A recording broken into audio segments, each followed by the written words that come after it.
بسم اللہ الرحمن الرحیم۔ نبی کریم صلی اللہ علیہ وسلم کی مکہ کو واپسی۔ نخلا سے روانہ ہو کر آپ صلی اللہ علیہ وسلم کوہ حرا پر تشریف لائے اور یہاں مقیم ہو کر آپ صلی اللہ علیہ وسلم نے بعض سرداران قریش کے نام پیغام بھیجا، مگر کوئی شخص آپ صلی اللہ علیہ وسلم کو اپنی ضمانت اور پناہ میں لینے کے لیے تیار نہ ہوا۔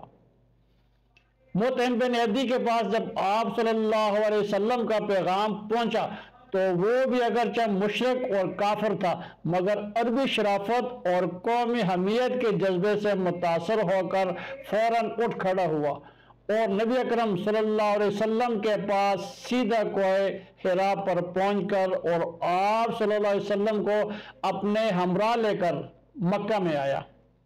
مطعم کے بیٹے ننگی تلواریں لے کر خانہ کعبہ کے سامنے کھڑے ہو گئے۔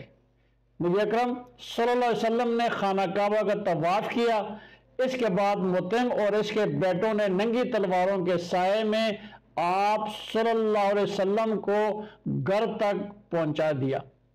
قریش نے مطعم سے پوچھا کہ تم کو محمد صلی اللہ علیہ وسلم سے کیا واسطہ ہے؟ مطعم نے جواب دیا کہ مجھ کو واسطہ تو کچھ نہیں، لیکن میں محمد صلی اللہ علیہ وسلم کا حمایتی ہوں۔ جب تک وہ میری حمایت میں ہیں کوئی نظر بر کر ان کو نہیں دیکھ سکتا۔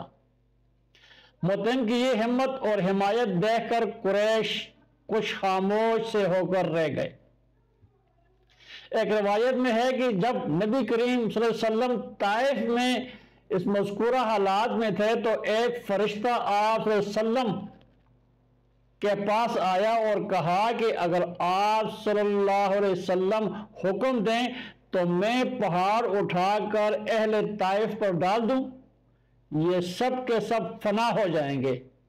آپ صلی اللہ علیہ وسلم نے فرمایا کہ نہیں، ہرگز نہیں، مجھے امید ہے کہ اگر یہ لوگ اسلام نہ لائے تو ان کی اولاد ضرور خادم اسلام بنے گی اور ان کی آئندہ نسلیں سب مسلمان ہوں گی۔